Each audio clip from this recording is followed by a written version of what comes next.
Number 4 heat के questions and answers को discuss करेंगे। तो फर्स्ट क्वेश्चन में हमसे कहा गया students, state similarities and differences between the laboratory thermometer and the clinical thermometer. हमें सिमिलैरिटीज और डिफरेंसेस दोनों बताने हैं स्टूडेंट्स, लेबोरेटरी थर्मोमीटर में और क्लिनिकल थर्मोमीटर में। तो सबसे पहले हम देखते हैं सिमिलैरिटीज। सिमिलैरिटीज का मतलब है स्टूडेंट्स कि लेबोरेटरी थर्मोमीटर और क्लिनिकल थर्मोमीटर में क्या क्या चीजें एक समान है, यानी ऐसी चीजें जो दोनों में ही कॉमन है। फर्स्ट सिमिलैरिटी देखते हैं, working principle of both the thermometer is same.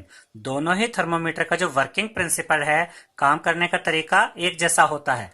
Second similarity देखते हैं, both are used to measure temperature. दोनों ही थर्मोमीटर का यूज टेम्परेचर नापने के लिए किया जाता है। थर्ड सिमिलैरिटी देखते हैं, mercury is used in both thermometers to measure temperature. दोनों ही थर्मोमीटर में मरकरी का इस्तेमाल किया जाता है स्टूडेंट्स, टेम्परेचर को मेजर करने के लिए, टेम्परेचर को नापने के लिए। फोर्थ सिमिलैरिटी देखते हैं, both have Celsius and Fahrenheit markings. दोनों ही थर्मोमीटर में सेल्सियस और फ़ारेनहाइट दोनों ही तरह की मार्किंग होती है, यानी आप चाहे तो सेल्सियस में भी टेम्परेचर को रीड कर सकते हैं और फ़ारेनहाइट में भी टेम्परेचर को रीड कर सकते हैं। दोनों ही थर्मोमीटर में सेल्सियस और फ़ारेनहाइट दोनों ही मार्किंग्स होती हैं। अब हम डिफरेंसेस देखेंगे स्टूडेंट्स कि लेबोरेटरी थर्मोमीटर में और क्लिनिकल थर्मोमीटर में क्या क्या डिफरेंसेस होते हैं, उनमें क्या क्या चीजें अलग होती है। फर्स्ट डिफरेंस देखते हैं, laboratory thermometer is used to measure temperature of different objects in factories and laboratory, whereas clinical thermometer is used to measure the temperature of human beings only. अब इसका ये मतलब है स्टूडेंट्स कि जो laboratory thermometer होता है, इसका इस्तेमाल फैक्ट्रीज में और लेबोरेटरी में अलग अलग तरह की चीजों का टेम्परेचर नापने के लिए किया जाता है, जबकि जो क्लिनिकल थर्मोमीटर होता है, इसका यूज सिर्फ ह्यूमन बीइंग्स के टेम्परेचर को नापने के लिए किया जाता है। यानी कि अगर आपको अपना टेम्परेचर नापना है तब तो आप क्लिनिकल थर्मोमीटर यूज करेंगे, और अपने अलावा आप किसी भी चीज का अगर टेम्परेचर नापना चाहते हैं, जैसे कि फैक्ट्रीज में यूज होने वाली चीजें या फिर लेबोरेटरी में यूज होने वाली चीजें, इन चीजों का अगर आप टेम्परेचर मेजर करना चाहते हैं तो उसके लिए आप क्लिनिकल थर्मोमीटर यूज नहीं करेंगे, उसके लिए आप लेबोरेटरी थर्मोमीटर यूज करते हैं। अब हम सेकेंड डिफरेंस देखते हैं students. Generally laboratory thermometer has temperature range from -10 degree Celsius to 110 degree Celsius, whereas clinical thermometer has temperature range from 35 degrees Celsius to 42 degrees Celsius। इसका ये मतलब है स्टूडेंट्स कि जो लेबोरेटरी थर्मोमीटर होता है, उसकी जो टेम्परेचर की रेंज है वो -10 डिग्री सेल्सियस से 110 डिग्री सेल्सियस तक होती है। यानी कि लेबोरेटरी थर्मोमीटर से आप आइस का भी टेम्परेचर मेजर कर सकते हैं और बॉइलिंग वाटर का भी टेम्परेचर मेजर कर सकते हैं, जबकि क्लिनिकल थर्मोमीटर की जो टेम्परेचर की रेंज होती है वो 35 डिग्री सेल्सियस से 42 डिग्री सेल्सियस तक ही होती है। यानी कि लेबोरेटरी थर्मोमीटर की जो टेम्परेचर नापने की, टेम्परेचर मेजर करने की जो रेंज है, वो क्लिनिकल थर्मोमीटर के टेम्परेचर नापने की जो रेंज होती है उसके कंपैरिजन में बहुत ज्यादा होती है। अब हम थर्ड डिफरेंस देखेंगे students. Usually laboratory thermometer does not have any constriction, whereas clinical thermometer has the small constriction near the mercury bulb। अब इसको ध्यान से समझिएगा स्टूडेंट्स कि जो क्लिनिकल थर्मोमीटर होता है उसमें मरकरी बल्ब के पास एक छोटी सी कंस्ट्रिक्शन लगाई जाती है। कंस्ट्रिक्शन का मतलब होता है कर्व होता है छोटा सा। ये कंस्ट्रिक्शन, ये कर्व क्या करता है, जब आप अपने मुंह में थर्मोमीटर लगाते हैं, क्लिनिकल थर्मोमीटर, और उसको 1 मिनट के लिए रखते हैं अपने मुंह में, और उसके बाद जब आप उसको अपने मुंह से निकालते हैं और उसके बाद आप उसकी रीडिंग देखते हैं कि टेम्परेचर कितना है, तो इस ड्यूरेशन में, इस टाइम पर जो मरकरी होता है वो अपने आप नीचे नहीं आता, क्योंकि मरकरी बल्ब के पास एक छोटा सा कंस्ट्रिक्शन होता है जो कि उस मरकरी को बिल्कुल नीचे आने से रोक देता है। लेकिन जो लेबोरेटरी थर्मोमीटर होता है उसमें ऐसा कोई कंस्ट्रिक्शन नहीं होता। तो जब आप लेबोरेटरी थर्मोमीटर को यूज करते हो, हम एक एग्जांपल से आपको समझाते हैं कि आपने एक बीकर लिया, उसमें आपने पानी डाला और फिर आप एक लेबोरेटरी थर्मोमीटर को यूज करते हैं। आप उसको डालते हैं उस पानी में, और अगर आपको उसका टेम्परेचर चेक करना है तो आपको वो उसी टाइम पर करना होता है जब वो थर्मोमीटर उस पानी के अंदर हो। देखिए, मान लीजिए कि वो पानी गर्म है और आपने थर्मोमीटर का जो बल्ब वाला पार्ट है वो पानी में डाल दिया, और उसके बाद उसको आपको एकदम सीधा करके, सीधा वर्टिकली खड़ा करके रखना होता है। और जो टेम्परेचर है, क्योंकि वो ज्यादा है उस बीकर के पानी का, तो जो मरकरी होता है थर्मोमीटर में, लेबोरेटरी थर्मोमीटर में, वो मरकरी ऊपर की तरफ आता है। तो अगर आप पानी से निकाल कर उस टेम्परेचर को चेक करने की कोशिश करेंगे तो वो मरकरी अपने आप ही नीचे जाना शुरू हो जाएगा और आपको टेम्परेचर सही पता ही नहीं चलेगा।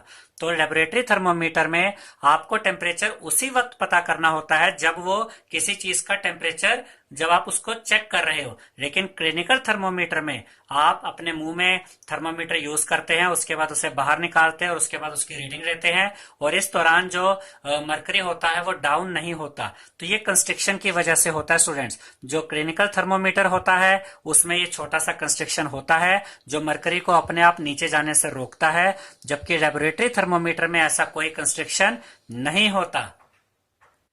अब हम फोर्थ डिफरेंस देखते हैं students. Laboratory thermometer has to be kept upright while taking the reading, whereas clinical thermometer can be tilted while taking reading. अब देखिए स्टूडेंट्स, इसका क्या मतलब है। जब आप लेबोरेटरी थर्मोमीटर को इस्तेमाल करते हैं, लेबोरेटरी थर्मोमीटर को यूज करते हैं किसी चीज का टेम्परेचर पता करने के लिए, तो आपको लेबोरेटरी थर्मोमीटर को वर्टिकली अपराइट रखना पड़ता है, यानी कि इस तरीके से एकदम सीधा खड़ा करके रखना पड़ता है। जबकि क्लिनिकल थर्मोमीटर में ऐसा नहीं होता। क्लिनिकल थर्मोमीटर में आप क्या करते हैं, अपने मुंह में थर्मोमीटर लगाते हैं, उसको कुछ देर मुंह में ही रखते हैं, और उसके बाद जब आप उसे निकालते हैं तो इस तरीके से टिल्टेड, यानी कि झुका कर, टेढ़ा करके भी आप उसको ऐसे देख सकते हैं। जबकि लेबोरेटरी थर्मोमीटर में आप इस तरीके से थर्मोमीटर का यूज नहीं कर सकते, आपको एकदम ऐसे सीधा खड़ा करके ही थर्मोमीटर की रीडिंग लेनी पड़ती है। अब हम क्वेश्चन नंबर 2 देखेंगे स्टूडेंट्स। सेकंड क्वेश्चन में हमसे कहा गया है, give 2 examples each of conductors and insulators of heat. यानी कि हमें 2 एग्जांपल देने हैं, कंडक्टर ऑफ हीट के भी और इंसुलेटर ऑफ हीट के भी। कंडक्टर ऑफ हीट का क्या मतलब होता है स्टूडेंट्स? कंडक्टर ऑफ हीट ऐसे मटेरियल होते हैं जो कि हीट को अपने अंदर से पास होने देते हैं, अपने अंदर से कंडक्ट होने देते हैं। और इंसुलेटर्स ऐसे मटेरियल होते हैं जो कि हीट को अपने अंदर से पास नहीं होने देते, यानी अपने अंदर से कंडक्ट नहीं होने देते। तो कंडक्टर के यहाँ पर हमने 2 एग्जाम्पल लिखे हैं। पहला एग्जाम्पल है स्टील और दूसरा है कॉपर। स्टील और कॉपर दोनों ही ऐसे मटेरियल है स्टूडेंट्स जो कि हीट को अपने अंदर से पास होने देते हैं, यानी ये दोनों ही कंडक्टर ऑफ हीट हैं। जबकि इंसुलेटर में हमने 2 एग्जाम्पल लिखे हैं, वुड यानी लकड़ी एंड प्लास्टिक, यानी कि वुड और प्लास्टिक ऐसे मटेरियल है जो कि हीट को अपने अंदर से पास नहीं होने देते, यानी अपने अंदर से कंडक्ट नहीं होने देते। तो वुड और प्लास्टिक इंसुलेटर्स के एग्जाम्पल हैं। अब हम थर्ड क्वेश्चन करेंगे स्टूडेंट्स। थर्ड क्वेश्चन में हमसे कहा गया है फिल इन द ब्लैंक्स। इस क्वेश्चन में जितने भी पार्ट्स आपको गिवन हैं उनमें आपको कोई वर्ड मिसिंग मिलेगा, आपको वो वर्ड वहां पर लिखना है। तो ए पार्ट देखते हैं। The hotness of an object is determined by it's dash. किसी भी चीज की जो हॉटनेस है, उसकी जो गर्मी है, आप वो कैसे डिटरमाइन करते हैं? आपको कैसे पता चलता है कि किसी चीज में कितनी गर्मी है, कितनी हॉटनेस है? इसके लिए आपको उसका टेम्परेचर नापना होता है। तो यहां पर सही आंसर रहेगा temperature. The hotness of an object is determined by its temperature. किसी भी चीज की हॉटनेस को नापने के लिए आपको उसका टेम्परेचर पता करना होता है। अब हम बी पार्ट देखेंगे students. Temperature of boiling water can not be measured by a dash thermometer.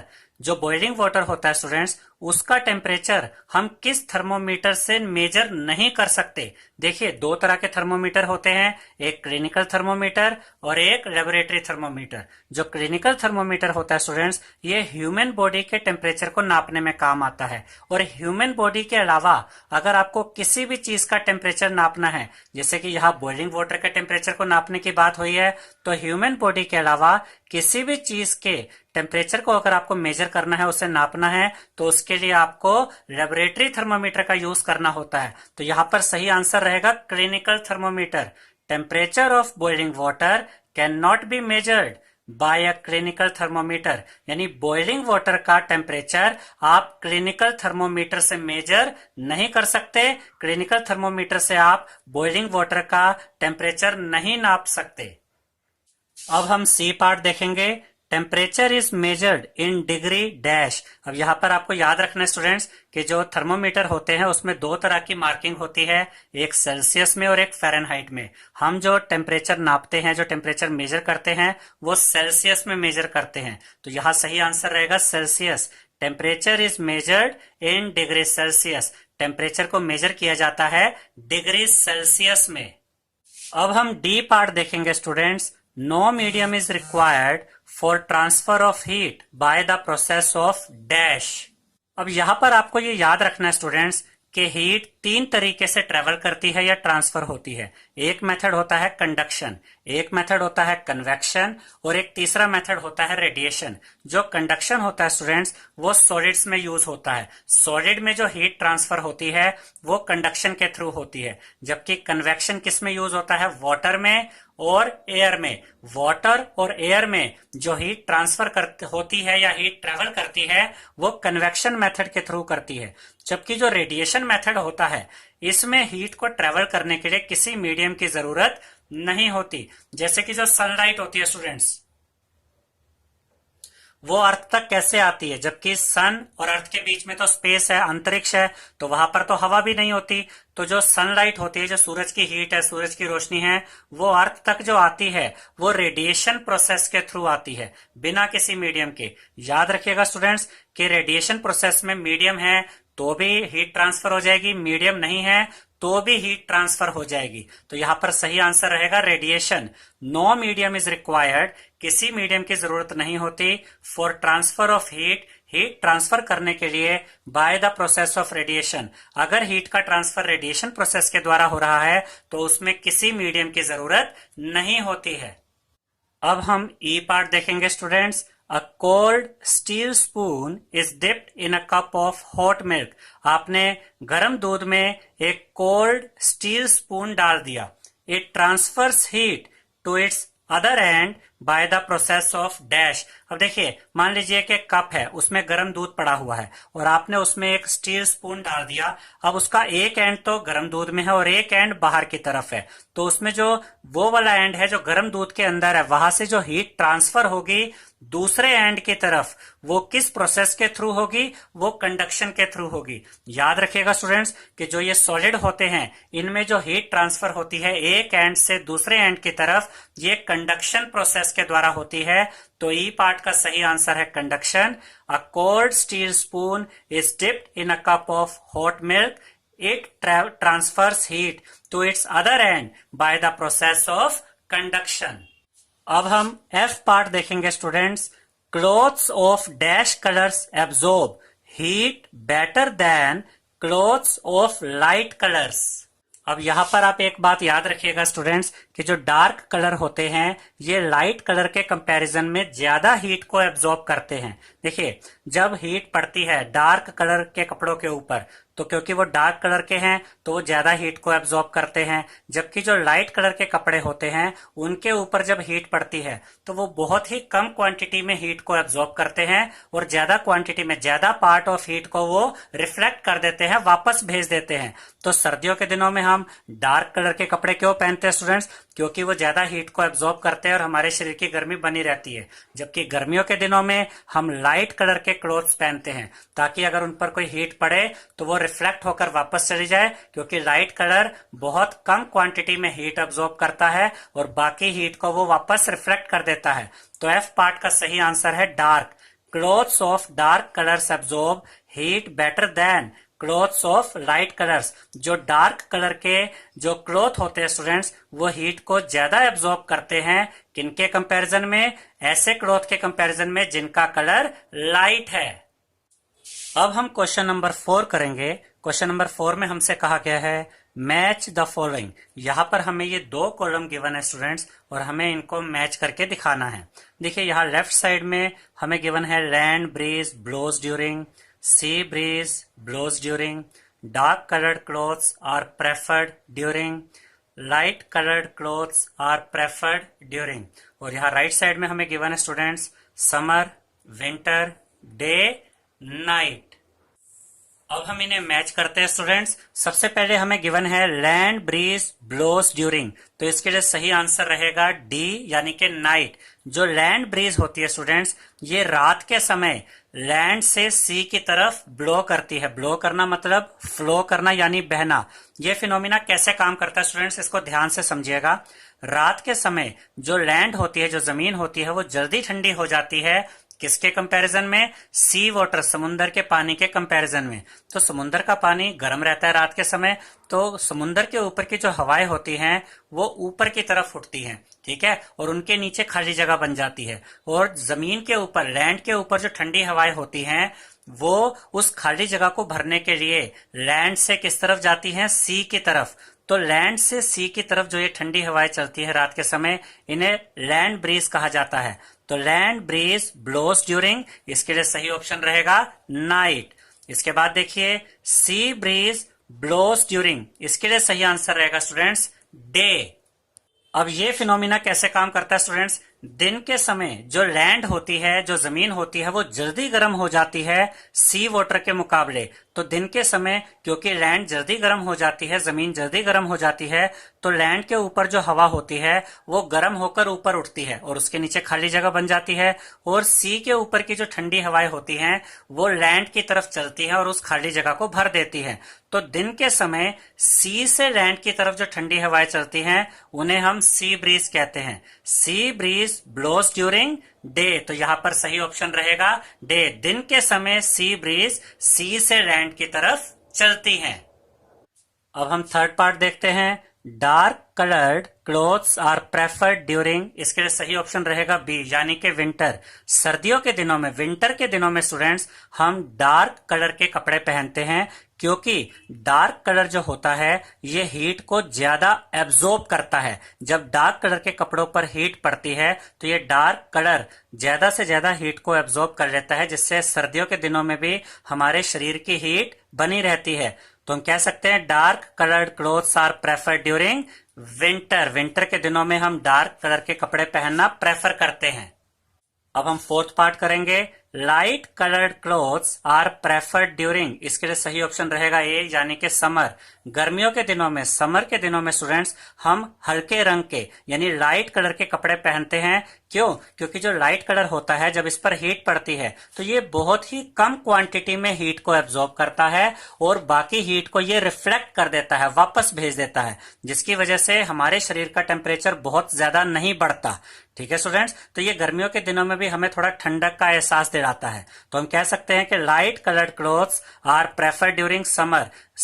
गर्मियों के दिनों में, समर के दिनों में हम हल्के रंग के लाइट कलर के कपड़े पहनना प्रेफर करते हैं। अब हम क्वेश्चन नंबर 5 करेंगे।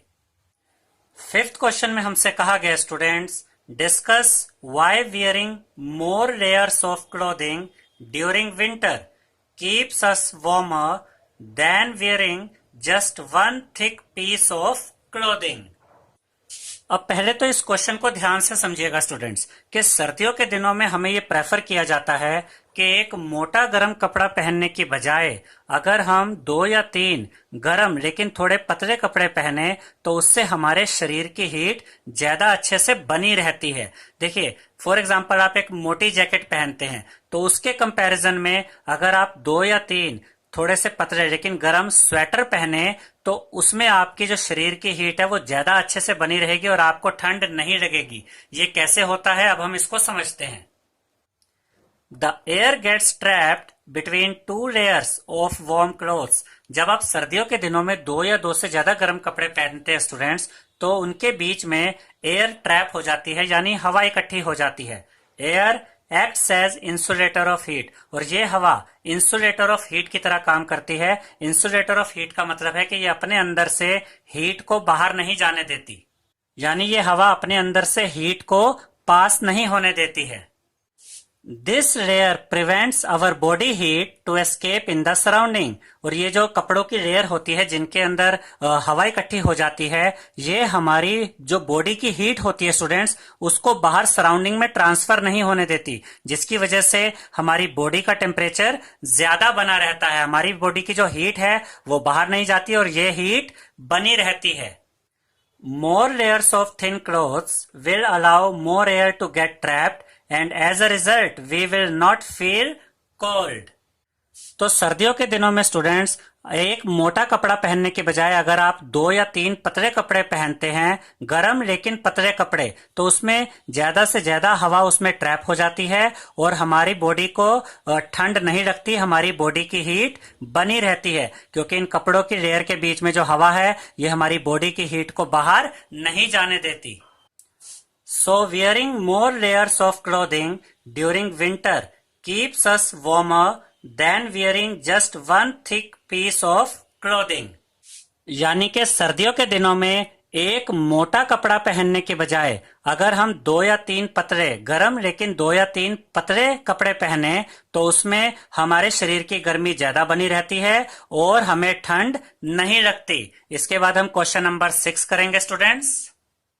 6th क्वेश्चन में हमसे कहा गया students, look at figure 4.13, mark where the heat is being transferred by conduction, by convection and by radiation।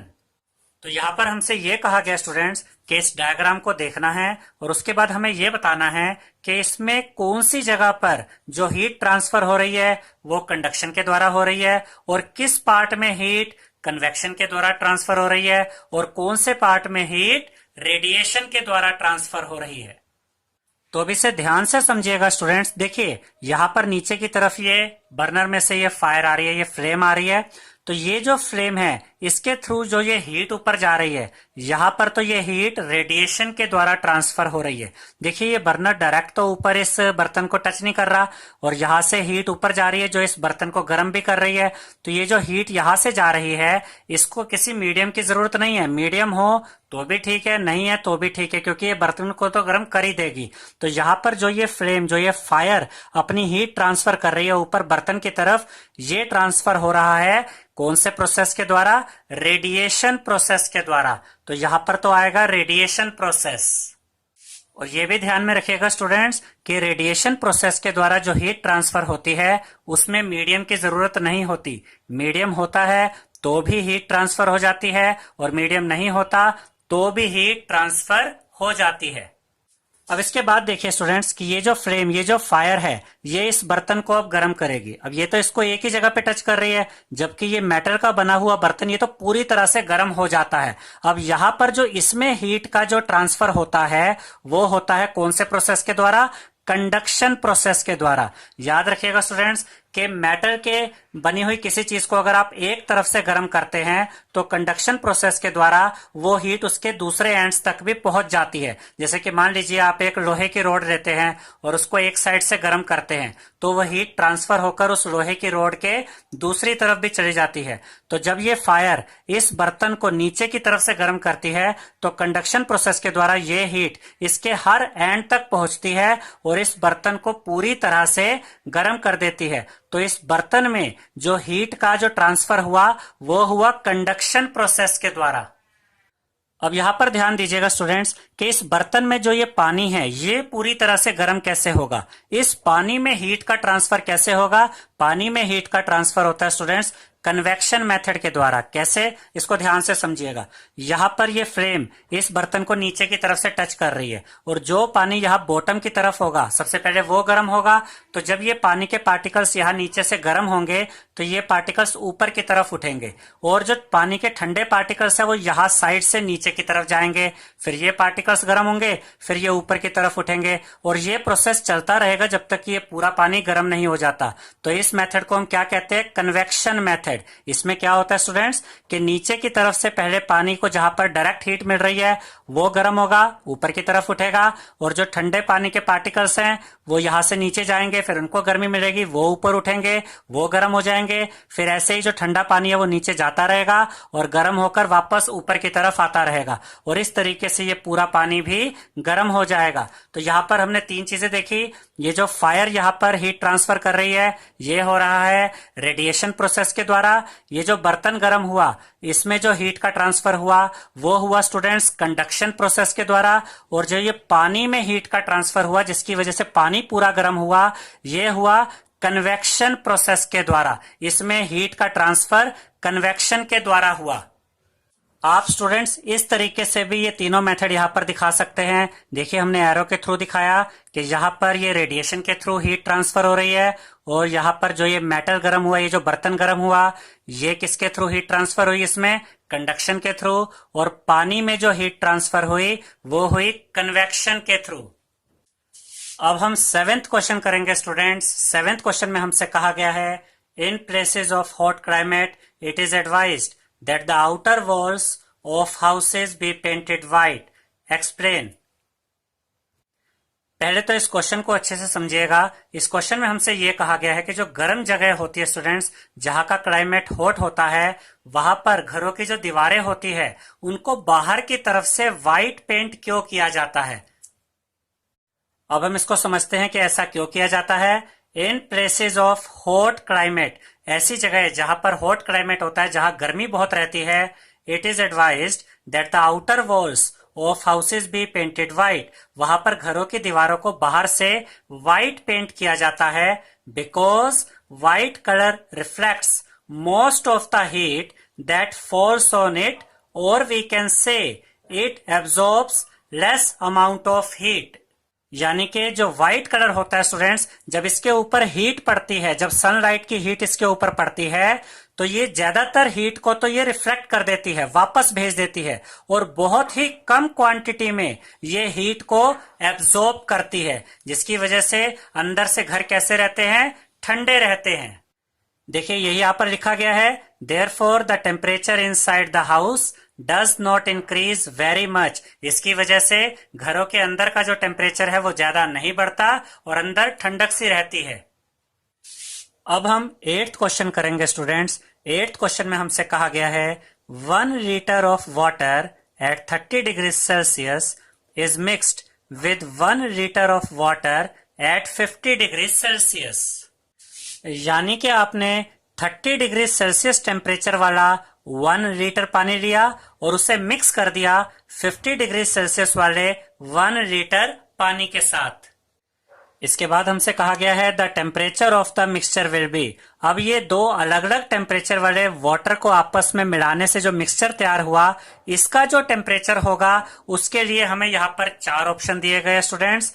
A option है 80 डिग्री सेल्सियस, बी ऑप्शन है more than 50 degree Celsius but less than 80 degree Celsius, C option है 20 degree Celsius, और D option है students between 30 degree Celsius and 50 degree Celsius. तो इस question का हमारा जो सही आंसर रहेगा स्टूडेंट्स वो रहेगा डी ऑप्शन, यानी कि between 30 degree Celsius and 50 degree Celsius. अब हमें कैसे पता चलेगा स्टूडेंट्स कि यही ऑप्शन ठीक है? तो यहाँ पर आपको ये ध्यान रखना है कि जब आप दो चीजों को मिक्स करते हैं तो जिस चीज का टेम्परेचर ज्यादा होता है वो उस दूसरी चीज में अपना हीट ट्रांसफर, अपना टेम्परेचर को ट्रांसफर करती है जिसमें कि टेम्परेचर कम होता है। तो यहाँ पर 1 लीटर पानी ऐसा था जिसका टेम्परेचर 30 डिग्री सेल्सियस था, और 1 लीटर पानी ऐसा था जिसका टेम्परेचर 50 डिग्री सेल्सियस था। तो जब हमने इनको मिक्स किया तो वो पानी जिसका टेम्परेचर 50 डिग्री सेल्सियस था वो अपना टेम्परेचर ट्रांसफर करेगा पानी के उस पार्ट में जिसका टेम्परेचर 30 डिग्री सेल्सियस था। तो इसका टेम्परेचर थोड़ा सा बढ़ेगा, यानी कि जो मिक्सचर का टेम्परेचर होगा वो 30 डिग्री सेल्सियस से ज्यादा होगा और 50 डिग्री सेल्सियस से कम होगा, यानी इनके बीच में होगा। तो सही ऑप्शन है D, between 30 degree Celsius and 50 degree Celsius. अब हम क्वेश्चन नंबर 9 करेंगे स्टूडेंट्स। 9th क्वेश्चन में हमसे कहा गया है an iron ball at 40 degree Celsius is dropped in a mug containing water at 40 degree Celsius. यानी कि एक मग है जिसमें कि पानी है और उस पानी का टेम्परेचर है 40 डिग्री सेल्सियस। आपने इस पानी में एक आयरन बॉल डाली, यानी एक लोहे की बॉल डाली, और उस लोहे की बॉल का, उस आयरन बॉल का टेम्परेचर भी कितना है? 40 डिग्री सेल्सियस है। अब आगे हमसे कहा गया है द हीट विल, अब इसमें 4 ऑप्शन हमें दिए गए students. Flow from iron ball to water, यानी कि जो हीट होगी वो आयरन बॉल से वाटर में फ्लो होगी, या फिर B option not flow from iron ball to water और from water to iron ball, यानी कि हीट ना तो आयरन बॉल से वाटर में फ्लो होगी ना वाटर से आयरन बॉल में। सी ऑप्शन है flow from water to iron ball, यानी कि जो हीट होगी वो वाटर से आयरन बॉल में फ्लो होगी, या फिर D option increase the temperature of both, कि जो हीट होगी वो दोनों का ही टेम्परेचर बढ़ा देगी, आयरन बॉल का भी और वाटर का भी। तो इसमें हमारा सही ऑप्शन रहेगा students B option, not flow from iron ball to water और from water to iron ball.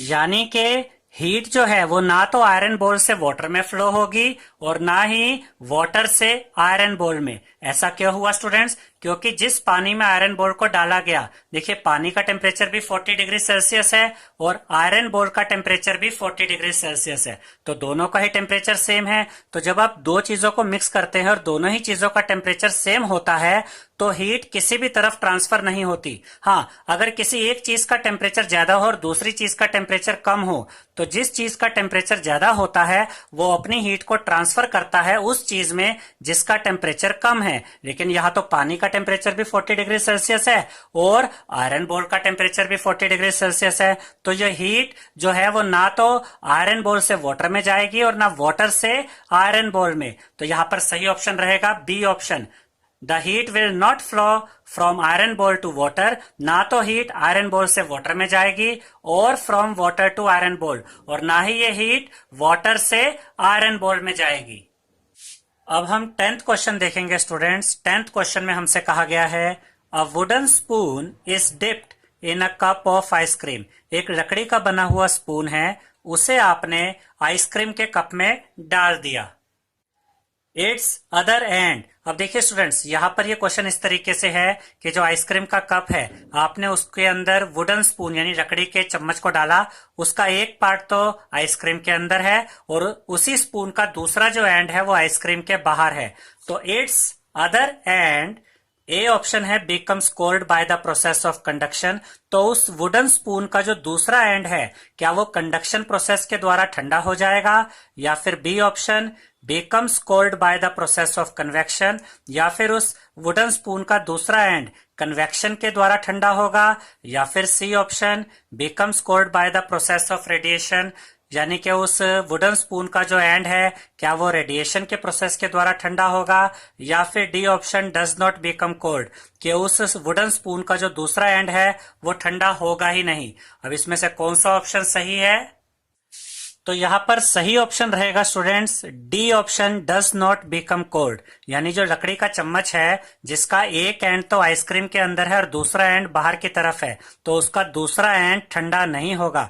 ऐसा क्यों है स्टूडेंट्स? देखिए जो स्पून है वो लकड़ी का बना है और जो वुड यानी लकड़ी होती है ये इंसुलेटर ऑफ हीट होती है, यानी कि हीट यानी टेम्परेचर को अपने अंदर से फ्लो नहीं होने देती, पास नहीं होने देती, तो इसमें टेम्परेचर का कोई भी इम्पैक्ट दूसरे एंड तक नहीं जाता। हाँ, अगर ये वुडन स्पून ना होता और एक मेटल का बना हुआ स्पून होता जैसे स्टील का या आयरन का, तो अगर एक तरफ से ये गर्म है तो वो हीट दूसरी तरफ चली जाती, और अगर ये एक तरफ से ठंडा है तो वो दूसरी तरफ से भी धीरे धीरे ठंडा हो जाता। लेकिन इस केस में ऐसा नहीं होगा क्योंकि जो लकड़ी है वो अपने अंदर से हीट या टेम्परेचर को फ्लो होने नहीं देती। तो यहाँ पर सही ऑप्शन है डज नॉट बिकम कोल्ड, यानी कि जो लकड़ी का बना हुआ चम्मच है उसका दूसरा एंड ठंडा नहीं होगा।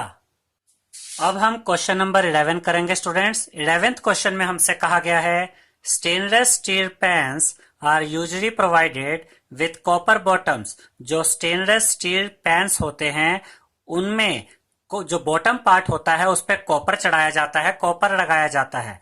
The reason for this could be that, इसके क्या क्या रीजन हो सकते हैं, यहां पर हमें कुछ ऑप्शन दिए गए स्टूडेंट्स।